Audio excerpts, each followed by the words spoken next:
창세기 31장 17절에서 35절 말씀 합독하여 읽겠습니다. 야곱이 일어나 자식들과 아내들을 낙타에 태우고 그 모은 바 모든 가축과 모든 소유물 곧 그가 밧단 아람에서 모은 가축을 이끌고 가나안 땅에 있는 그의 아버지 이삭에게로 가려 할세. 그때 라반이 양털을 깎으러 갔으므로 라헬은 그의 아버지의 드라빔을 도둑질하고 야곱은 그 거취를 아람 사람 라반에게 말하지 아니하고 가만히 떠났더라. 그가 그의 모든 소유를 이끌고 강을 건너 길르앗 산을 향하여 도망한지 3일 만에 야곱이 도망한 것이 라반에게 들린지라.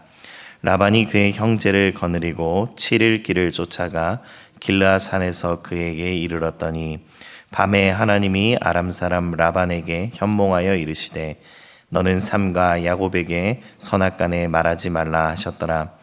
라반이 야곱을 뒤쫓아 이르렀으니 야곱이 그 산에 장막을 친지라. 라반이 그 형제와 더불어 길르앗 산에 장막을 치고 라반이 야곱에게 이르되 네가 나를 속이고 내 딸들을 칼에 사로잡힌 자 같이 끌고 갔으니 어찌 이같이 하였느냐. 내가 즐거움과 노래와 북과 수금으로 너를 보냈겠거늘 어찌하여 네가 나를 속이고 가만히 도망하고 내게 알리지 아니하였으며 내가 내 손자들과 딸들에게 입맞추지 못하게 하였으니 내 행위가 참으로 어리석도다. 너를 해할 만한 능력이 내 손에 있으나 너희 아버지의 하나님이 어젯밤에 내게 말씀하시기를 너는 삼가 야곱에게 선악간에 말하지 말라 하셨느니라. 이제 네가 내 아버지 집을 사모하여 돌아가려는 것은 옳거니와 어찌 내 신을 도둑질하였느냐.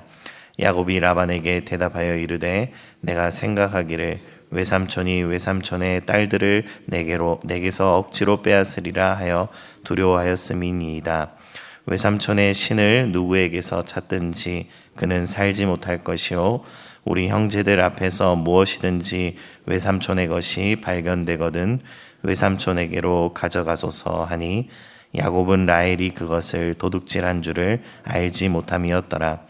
라반이 야곱의 장막에 들어가고 레아의 장막에 들어가고 두 여종의 장막에 들어갔으나 찾지 못하고 레아의 장막에서 나와 라헬의 장막에 들어가매 라헬이 그 드라빔을 가져 낙타 안장 아래에 넣고 그 위에 앉은지라.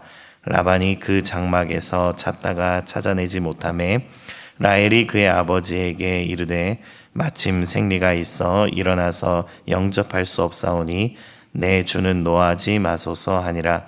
라반이 그 드라빔을 두루 찾다가 찾아내지 못한지라. 아멘. 오늘 우리가 함께 읽은 본문 말씀에 앞서 창세기 31장 3절 말씀에 보면 여호와께서 야곱에게 이르시되 내 조상의 땅 내 족속에게로 돌아가라 내가 너와 함께 있으리라 하신지라 라고 말씀하고 있습니다.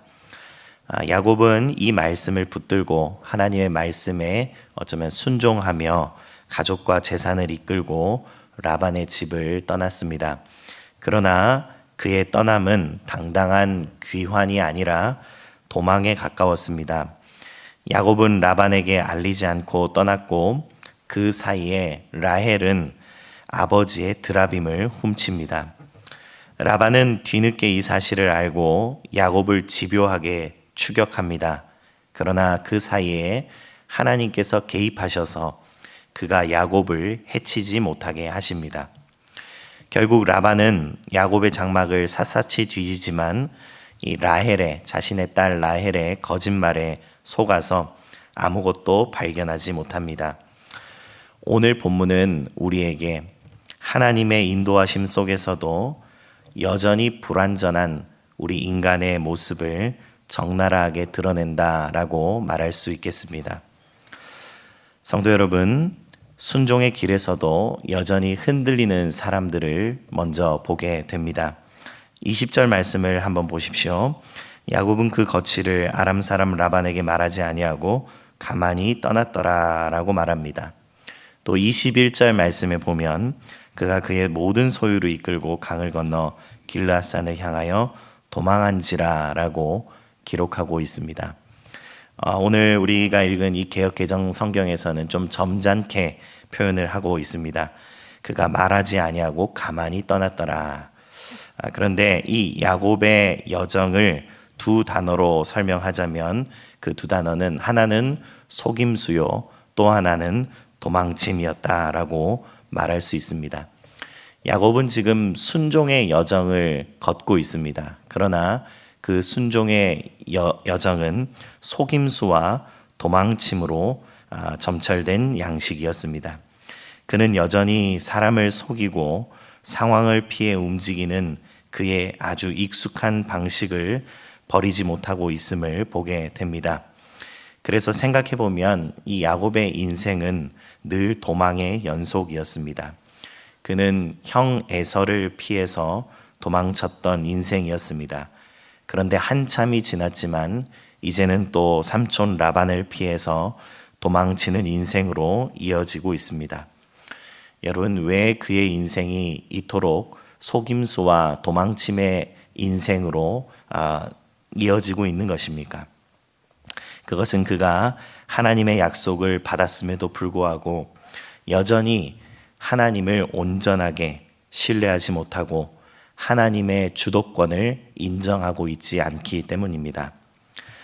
야곱은 늘 자기 방식과 자기 계산과 자기 보호의 본능을 내려놓지 못한 사람입니다. 그래서 그의 순종은 온전한 평안을 이루는 것이 아니라 여전히 긴장되고 여전히 불안을 동반한 순종임을 보게 됩니다. 그러나 여러분, 중요한 것은 이것이 끝이 아니다라는 것입니다. 이렇게 계산적이고 불완전한 야곱이지만 하나님께서 여전히 그의 길을 인도하고 계심을 우리는 보게 됩니다. 계산적이고 불완전한 야곱, 그러나 그 야곱까지도 항상 인도하시는 하나님, 누구를 떠올릴 수 있습니까? 바로 우리의 모습입니다. 우리의 순종도 이와 다르지 않습니다. 우리가 완벽하게 주님을 믿어서 순종하며 걸어가는 것이 아닙니다. 우리는 늘 두려움 속에 사로잡히고 또 늘 계산이 섞인 채로 하나님의 말씀 안에서 걸어나갈 때가 참으로 많습니다. 그럼에도 불구하고 하나님은 우리의 걸음을 버리지 않으십니다. 하나님께서는 완전한 사람을 부르는 분이 아니시기 때문입니다. 하나님께서는 우리가 완전하기 때문에, 우리의 순종이 완전하기 때문에 부르신 것이 아니라 하나님께서 부르신 그 사람을 하나님께서는 그 여정 가운데에서 완성시켜 가는 분이심을 믿으시기 바랍니다. 그러므로 우리는 하나님 앞에서 늘 겸손하게, 오늘도 우리의 믿음이나 우리의 순종을 앞세우는 것이 아니라 우리는 여전히 부족하고 불완전하지만 여전히 신실하신 하나님만을 의지하며 붙들며 나아가야 하겠습니다. 성도 여러분, 하나님은 약속을 따라서 일하시는 분이십니다. 24절 말씀에 보면 밤에 하나님이 아람 사람 라반에게 현몽하여 이르시되 너는 삼가 야곱에게 선악간에 말하지 말라라고 나타나 말씀하셨습니다. 라반은 분노에 휩싸여서 어마어마한 집착을 가지고 이 야곱을 추격해 왔습니다. 그러나 하나님께서 그 사이에 직접 개입하셔서 그 길을 막으십니다. 야곱은 도망치는 중이고 또 여전히 불완전했지만 하나님께서 그를 향한 공격을 허락하지 않았다라는 것을 보게 됩니다. 왜 그렇습니까? 그것은 다시 우리가 점검해 볼 수 있는 것이 야곱이 완전하기 때문이 아닙니다. 야곱의 상태 때문이 아니라 바로 하나님의 약속 때문입니다. 야곱이 베델에서 하나님을 만났을 때 하나님은 이렇게 약속하셨습니다. 내가 너와 함께 있어서 네가 어디로 가든지 너를 지켜주며 내가 너를 다시 이 땅으로 데려오겠다.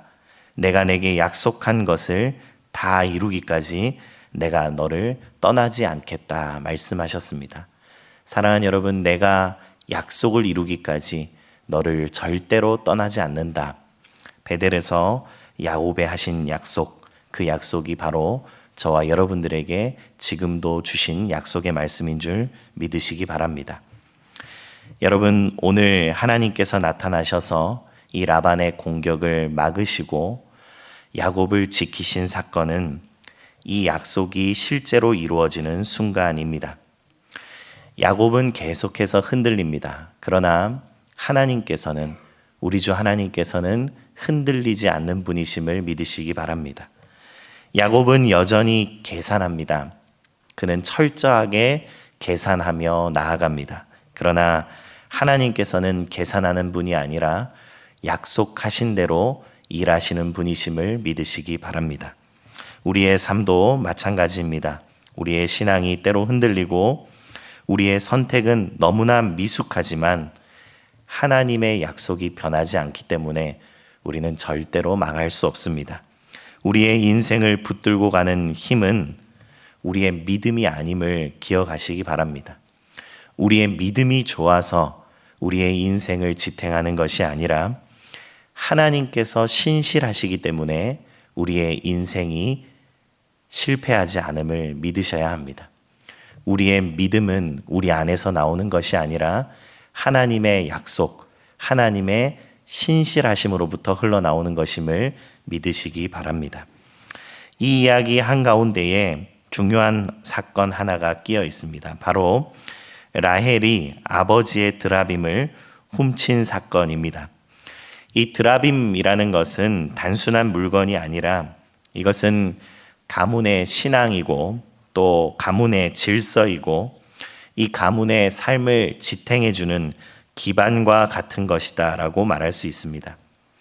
그래서 이 라헬의 행동은 단순한 도둑질, 단순한 절도가 아니라 이 라헬이 여전히 과거의 질서를 의지하려는 마음의 표현이다 라고 생각해 볼 수 있습니다.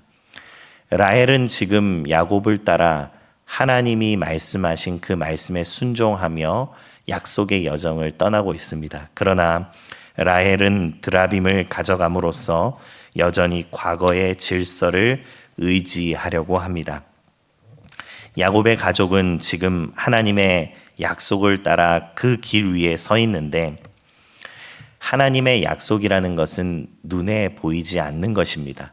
그래서 드라빔은 손에 잡히고 눈에 보이는 것이기 때문에 라헬은 이 드라빔을 가지고 도망갔던 것입니다. 여러분, 인간은 흔들릴 때 이 보이지 않는 약속보다 보이는 것들을 붙들고 싶어 합니다. 이것은 너무나 자연스러운 우리의 본능과도 같습니다. 하나님은 보이지 않는 분이시고 우리 눈앞에는 보이는 것들, 보여서 우리를 안전하게 지켜줄 것만 같은 것들이 참으로 많습니다. 하나님을 향해 나아가면서도 여전히 눈에 보이는 안전장치를 우리는 손에 쥐려고 합니다. 오늘 이 라헬이 드라빔을 훔쳐간 장면은 우리에게 묻습니다. 우리는 참으로 무엇을 의지하며 살아가고 있습니까? 내가 정말 의지하고 있는 것은 무엇입니까? 하나님의 약속입니까? 아니면 우리 눈에 보이는 그 무엇입니까? 우리가 내려놓아야 할 것은 무엇인지 오늘 기도하며 하나님 앞에 아뢰는 시간이 되기를 바랍니다. 그러나 여기서도 우리가 놓치지 말아야 할 것이 있습니다. 그것은 우리의 이 미완성, 우리의 이 불완전함, 그래서 눈에 보이는 것들만 붙들려고 하는 이러한 우리의 미흡함 속에서도 하나님의 약속이 여전히 우리를 이끌고 가신다는 사실입니다. 야곱의 이야기를 읽으며 참으로 저와 여러분들의 모습을 많이 발견하지 않습니까? 우리는 철저하게 계산적이고 하나님의 말씀에 순종한다고 하면서도 여전히 내 생각대로 걸어가곤 합니다.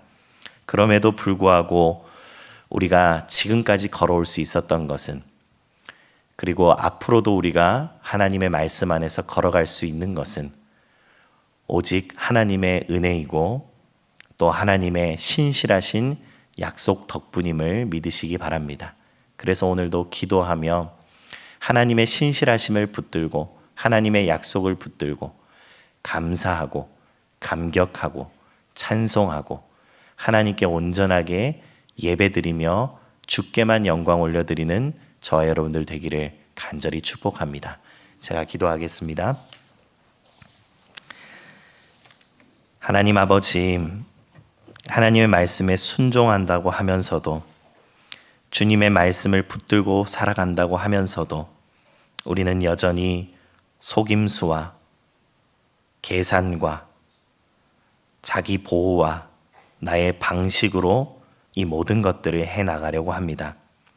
그럼에도 불구하고 여전히 이렇게 미흡하고 불완전한 우리들을 하나님의 신실하신 약속 안에서 이끌어 주심에 감사드립니다. 지금까지 걸어온 길이 모두 하나님의 은혜였고 앞으로 걸어갈 길도 하나님께서 선하게 인도해 주실 줄 믿습니다. 하나님 아버지 앞에 늘 겸손하게 엎드려 주님의 은혜만을 구하는 주의 자녀들 되게 하여 주시옵소서. 모든 말씀 예수 그리스도의 이름으로 기도드립니다. 아멘.